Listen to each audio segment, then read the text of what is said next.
В одном поселке случилась засуха. И это было разгае.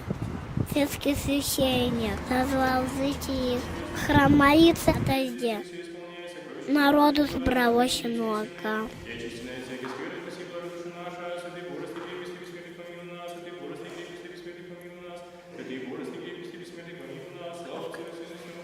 А один ребенок пришел с зонтиком. Многие смеялись и говорили: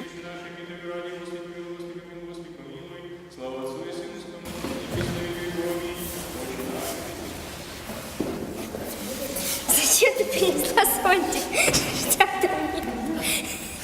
А я подумала, если мы помолимся, то дождь пойдет.